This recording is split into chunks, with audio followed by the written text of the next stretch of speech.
There's not a single person on earth I'd rather kill people with. Welcome to Watch Mojo's Whatever Happened To, and today we're counting down the biggest players in Game of Thrones and looking at what they've been up to since the show wrapped in 2019. Number 10, Alfie Allen. I want to fight for Winterfell, Lady Sansa.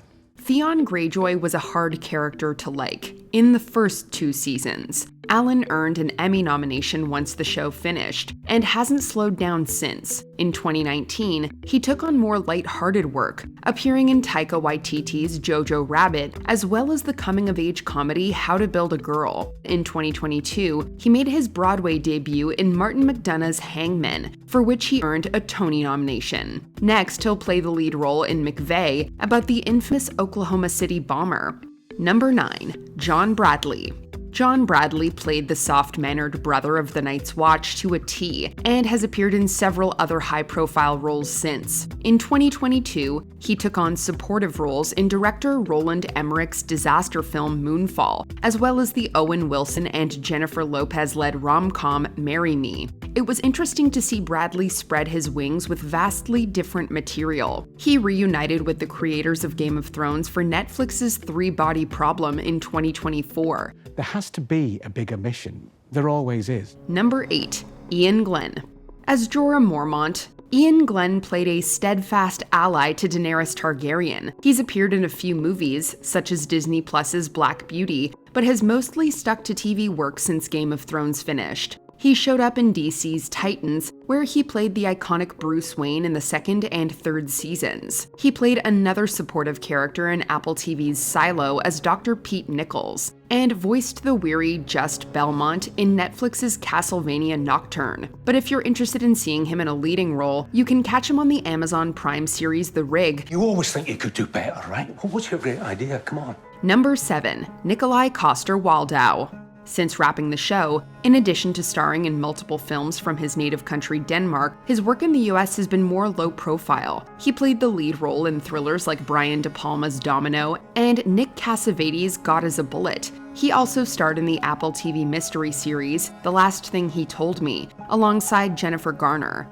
I was so surprised this was happening.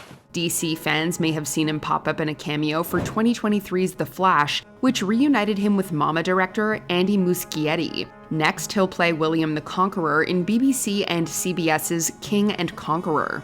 Number 6, Maisie Williams. A girl is Arya Stark of Winterfell, and I'm going home. Maisie Williams played the fan-favorite dueler Arya Stark. She jumped into the thriller genre in 2020 with The Owners and Marvel's The New Mutants. She also hasn't shied away from deep TV roles, such as the miniseries Pistol based on the UK punk group The Sex Pistols, and Apple TV's The New Look. In addition to co-founding a production company and the artistic-centric social media platform Daisy during the show's run, she's also an environmental activist. In 2021, she became a global ambassador for the World Wildlife Fund.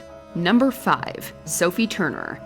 As Sansa Stark, Sophie Turner's performance upheld grace and dignity in a world in desperate need of it. 2019 was a bit of a rough year professionally speaking. On top of the divisive final season, she reprised her role of Jean Grey in the panned Dark Phoenix. Since then, she's taken on smaller but meatier roles, such as Margaret Ratliff in the Max drama miniseries The Staircase. If you didn't watch Netflix's 2022 dark comedy Do Revenge, you likely still saw one of her scenes as it went fairly viral. I don't do cocaine! Number 4, Amelia Clark.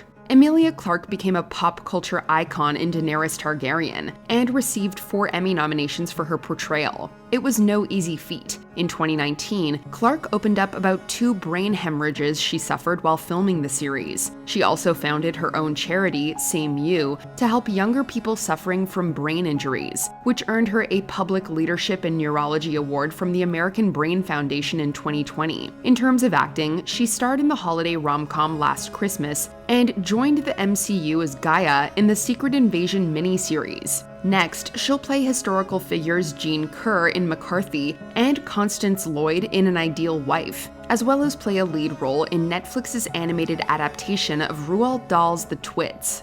Number 3, Lena Headey. Lena Headey played Cersei Lannister phenomenally, earning 5 Emmy noms across the series. Since then, it's more likely you've heard her rather than seen her. She voiced characters in Dark Crystal: Age of Resistance, Infinity Train, and Netflix's Masters of the Universe Revelation. Sorry, sorceress.